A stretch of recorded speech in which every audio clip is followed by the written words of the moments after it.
This week on Jerusalem Dateline, how did Israeli Americans vote in the U.S. election? And what do they think of Donald Trump and Hillary Clinton? Plus, an exclusive look inside the Iraqi city of Sinjar. See what ISIS did to this once peaceful city. And for the first time in centuries, the tomb inside the Church of the Holy Sepulchre has been opened. All this and more this week on Jerusalem Dateline. Hello and welcome to this edition of Jerusalem Dateline. I'm Chris Mitchell. Thousands of Israeli Americans cast early ballots for the U.S. election. A new exit poll shows who they favor and why they voted. Pollster Mitchell Barak announced the results to the press. Well, we found that the race is pretty much a dead heat. Statistically, it's 49% for Donald Trump and 44% for Hillary Clinton. So Americans here in Israel are pretty evenly split. Barak said the number one reason why Israelis voted summed up this year's election. When we asked people what was the main thing that they were looking at when voting, and half of them said the danger of electing the other candidate, combined with the high-end favorability, that kind of sums up the election very simply. This was just, you got to get out and vote, even though we don't like our candidate, because it's not the other person. There's no official count, but it's estimated there are about 200,000 Israeli Americans eligible to vote. Many of them come from swing states, and if they vote, they could make a difference in the election. There are certain swing states, whether they're Pennsylvania, whether they're Ohio, in Florida, where you have not only large Jewish populations, but large populations of Israelis, American Israelis that are living here. So some of those are absentee ballots. We've seen in elections where it can get down to the wire and the absentee ballots are actually counted after the election, and those votes here could make the difference between the winner and loser in a state and the winner and loser in an election. On the other side of the ocean, U.S. evangelical Christians are divided about what to do with Donald Trump. The views range from standing with him, abandoning him, or believing he has a biblical mandate. When the tape surfaced recently of Donald Trump saying inappropriate comments about women, some evangelicals said it was time to head for the doors. For example, World Magazine claimed Trump was unfit for power and asked him to step aside. A Trump step-aside would be good for America's moral standards in 2016. It's still not too late to turn the current race between two unfit major party candidates into a contest fit for a great country. Yet another major evangelical leader, Dr. James Dobson, stands behind the Republican candidate. He wrote, "So, is Donald Trump good for America? I honestly believe that he has been already. He has shaken the political system. Do his comments offend me? At times. Do I agree with all he says? Not at all." It's not a normal election, and so we almost need a different kind of candidate. Trump has the Cyrus anointing to navigate in chaos. And one evangelical leader, Lance Wallnau, believes Trump is like the Persian king Cyrus the Great. According to the Bible, Cyrus ruled over ancient Babylon and made a decree that the Jewish temple should be rebuilt. He also allowed Jews to return to Jerusalem to help in the rebuilding. He came in, this king, as a secular ruler and decreed for the building of the house of the Lord. He literally made it possible for the Jews to end the captivity. Wallnau wrote a book about this Cyrus connection called God's Chaos Candidate. I literally wrote the book for a 30-day purpose. It's like a sacrifice. Yet others aren't so sure about this biblical analogy. One apologist wrote he sees a number of potential problems or gut checks that give him serious pause in regard to the Trump as Cyrus word. But Wallnau believes with China asserting itself, Russia getting more aggressive in the Middle East, and the threat of Iran growing, the world is getting more dangerous for the U.S. America's going to have a challenge either way. With Trump, I believe we have a Cyrus to navigate through the storm. Regardless of who the next U.S. president is, they'll have to deal with a volatile Middle East. For example, just to the north of Israel, Lebanon chose a new president, but it took him 2.5 years to choose him. His name, Michel Aoun, a former army general who pledges to bring change to his country. He recently talked with our Gary Lane to discuss the issues he plans to address. Lebanon's new president is a former army general and a Maronite Christian. One of Michel Aoun's biggest challenges will be stopping the flood of Syrians crossing his country's border. 1 out of every 4 people here in Lebanon are Syrian refugees, and that's placed a tremendous burden on the economy. Earlier this year, I talked to General Aoun at his home. He told me Lebanon is nearing a breaking point, and other countries need to share the burden. We have a density of, right now, of 600 per square kilometer. In Canada, we have 4. In Australia, we have 2. He said ending Syria's civil war is the only way to alleviate the refugee crisis. This week, in his first speech as president, Aoun pledged to keep regional fires from spreading to Lebanon. He told me a political solution is the only way to win peace in Syria, but resuming talks in Geneva is difficult. No one wouldn't accept the other till now. They want to finish with Bashar al-Assad, and Bashar al-Assad is not, Should he be finished? He didn't lose. Yeah. He didn't lose yet. If they want to get rid of him, okay. They have to invade Damascus and get him. Aoun has allied himself with Hezbollah leader Hassan Nasrallah. That's a concern for the U.S., which says Hezbollah is a terrorist organization. Israel will surely take notice of this reference to Sheba Farms, a disputed area of land in South Lebanon under Israeli control. Aoun said his government would, quote, not spare any efforts to protect Lebanon from Israel and liberate the remainder of our lands. We will address terrorism in a preemptive manner. Gary Lane, CBN News. The election of Aoun is important because he's allied with Hezbollah, the Shiite group connected with Iran. And Iran has its own agenda in the Middle East. For example, when we were in northern Iraq recently, we heard the saying that Iranians want to be able to take a bus all the way from Tehran, Iran's capital, to Haifa. In other words, they want to dominate the Middle East. Another group that wants to control the region is ISIS. And right now they're embroiled in a major offensive by coalition forces against ISIS inside Mosul, Iraq's second largest city. When we were in northern Iraq, we also visited the city of Sinjar, liberated from ISIS about a year ago. What we found there was shocking. Parts of Sinjar today look like ruins from ancient times, or a destroyed city from a world war. ISIS did much of this destruction, while street fighting and Allied airstrikes did the rest. Before ISIS left Sinjar, they took terrorism to a whole new level. Behind me is one of the churches they destroyed. They also laid mines, set booby traps, and destroyed many other buildings. It wasn't just buildings. ISIS tried to wipe out the Yazidis, this peaceful religious ethnic group in northern Iraq. This is one of the mass grave sites outside the city of Sinjar. There's about 28 sites like this around here. You can see some clothes and human bones. About 1,500 Yazidis were killed. Most of them were men, but some were women and children. And the test for young boys was, if they raised their arm and had any underarm hair, they could be killed. Feels heavy and wrong.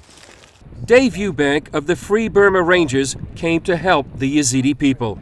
If anybody wants to know why you need to stop ISIS, you look at this. These are women and children and men, every kind of person, every age. You have little baby skulls this big with the front teeth bashed in. You can look, there's no teeth in the whole front nasal cavity. They're just smashed in like with a rifle or something. To slaughter whole families like that. And they're right there, not very far away, just probably about 1,000 yards away is ISIS. Eubank says the war fought here is the same war facing the West. These are our brothers and sisters. It's coming to us anyways. This is the war we didn't choose, and it's coming. It's already come to America. So we don't have a choice. Rationally, you don't have a choice. You have to stop this. Morally, much more importantly, we need to stop this for the sake of these people. So that's what I think the lesson learned is when evil comes, you don't wait. It's like an infection. You don't wonder if it's going to get better. You immediately attack it. That's how you start the healing. After visiting the site, we found this man who witnessed the massacre. When I saw this, I couldn't do anything. I was in the mountain defending our position since ISIS didn't capture Mount Sinjar. I felt sorry because I couldn't help. We couldn't come down. During the fighting to capture the city from ISIS, the fighting went street to street and underground. This is one of the tunnels that ISIS dug throughout Sinjar. There was one on the other side, an entrance on the other side of the road. Under the road came here, and you just follow this down, and this goes to another building. This is how they fought the war, the battle for Sinjar. This one tunnel stretched through 5 buildings. Military experts expect ISIS has dug numerous tunnels like this one inside Mosul. In urban fighting, it gives the defenders of the city a big advantage. The city itself is littered with the debris of war. For example, this poster warns about picking up any leftover explosives. Yet in the midst of this danger and destruction, there's a sign of life, a playground. This is a gift from Reload Love, which is a church in Albuquerque. And it was a vision. It's a product of great vision to put fun and joy in a war zone, to give kids that have lived through trauma of war some fresh piece of love from people who care and pray for them. Its bright colors not only stand out in a war-weary city, but one young American saw the value of what a playground can do for the children of war. In one of our church visits, one of the Sunday school kids was watching a video of kids playing at a different playground on another front line and said, "I think they've forgotten about it. I think they've forgotten about the war. They're just playing." That's our joy in partnership with this, and it's our prayer for the kids that they would know something about God's love and a creative new opening in the midst of a difficult place. It's likely a story that will be repeated in and around Mosul. But the playground stands as a sign of hope in a place, among a people, and in a region where hope seems to have fled. If you'd like an immersive experience inside the city of Sinjar, check out our 360 virtual reality video on our Facebook page. Coming up, take a look inside one of the UN refugee camps where thousands of Yazidis have lived for more than 2 years. Welcome back. When we traveled to northern Iraq recently, we had the opportunity to visit a refugee camp where thousands of Yazidis live. As you can see, it's one of the legacies of how ISIS has ravaged that region. This is home for these people, the UN refugee tents. They're not very big. A whole family can be living in them, and they're called IDPs, internally displaced people. It's a sterile term that means people have just literally lost their homes, their livelihood, and now living as refugees. It's been more than 2 years now. Who knows how long it's going to be for the Yazidi people. And there's talk of the city of Mosul being taken, that maybe because of that, maybe more than 1 million refugees will be throughout northern Iraq. And that's one thing that a lot of the NGOs, including Samaritan's Purse, that is one Christian organization that's been working here, and they're preparing for that as well. And they're also doing wonderful work trying to present the gospel in a practical way. They're providing material support, but also psychological counseling for many of these people who have lost most everything. Not as many kids as I expected, but if you could see around here, there's a few kids, one of the Yazidi men here, and they're probably curious about what we're doing. But part of what I want to do is just share the need they have to people be praying for them, that you could pray for the Yazidi people, that in the midst of this conflict and in the situation they're in right now, that the gospel of Jesus Christ would come to them. And so, as I said, we were here about a year ago, and not much has changed in that time. They're still going through a very difficult time. You can imagine what life would be like inside a tent like here. And if we can look down the road, Jonathan, you can just see some of the people that are, just milling back and forth. Some of the men here talking, sitting around. Salam. They're got their prayer beads, and many of these men don't have homes right now. You can see down the road here that a lot of the children just playing and going back and forth. Some of the kids playing over here in the little trenches, riding bikes. A lot of different ages right here. Young kids, probably 4 or 5 or 7 or 8, and young men probably in their late teens. And hey, and there's kids playing. We saw that a couple of years ago too, when they're waving to the camera.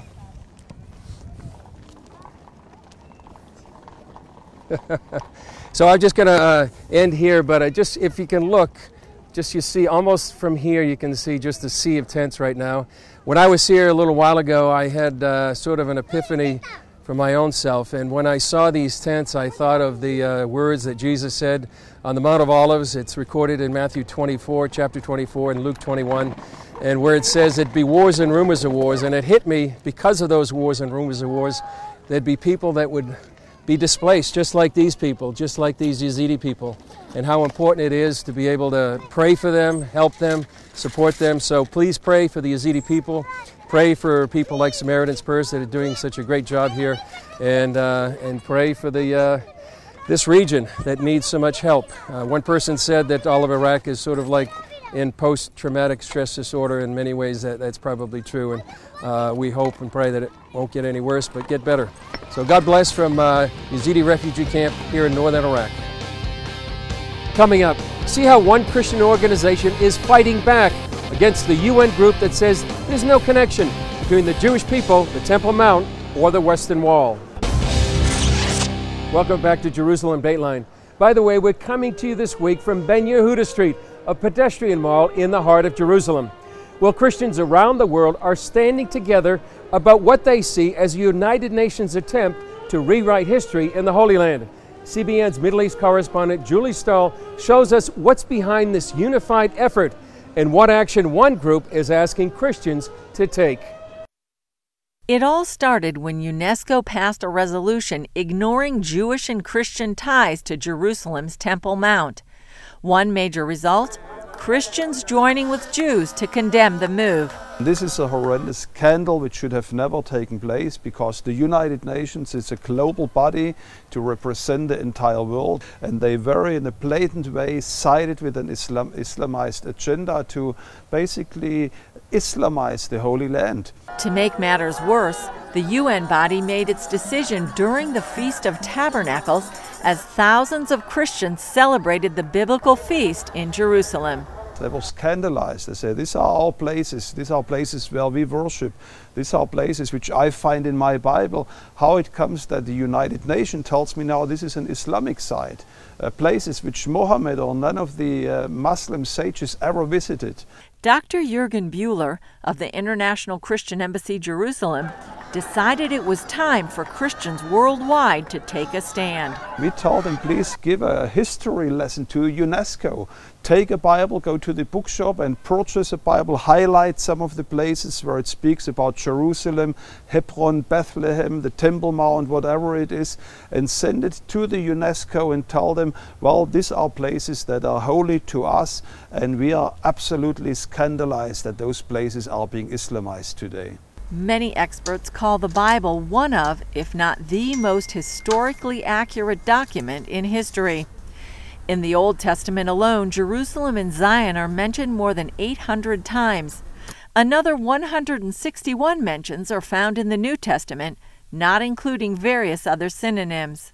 Bühler sees the dynamics of the UN as a deck stacked against Israel. That's because there are 120 Muslim states and non-aligned countries in the UN that almost always vote against the Jewish state. But, he adds, that's not the real scandal. But the real scandal is that even places like Italy, a Catholic nation, they should know better. Say, oh, we abstained from vote. We don't have an opinion if Jerusalem should be called Jerusalem or Al-Quds. According to Bühler's calculations, Christians from dozens of countries have already responded, sending hundreds of Bibles to the Paris headquarters of UNESCO. A unique opportunity to not only take a stand, but share the Word of God as well. Julie Stahl, CBN News, Jerusalem. Coming up, for the first time in centuries, what many believe is the tomb of Jesus has been opened inside the Church of the Holy Sepulchre. Welcome back to Jerusalem Dateline.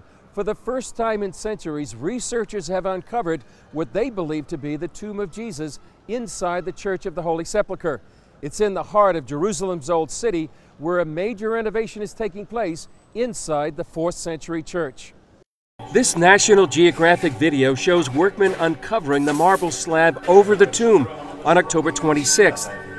As the video says, the modest tomb has never before been photographed, and no drawings exist. It reported conservationists were surprised to find something their instruments didn't detect: a layer of debris beneath the marble cover.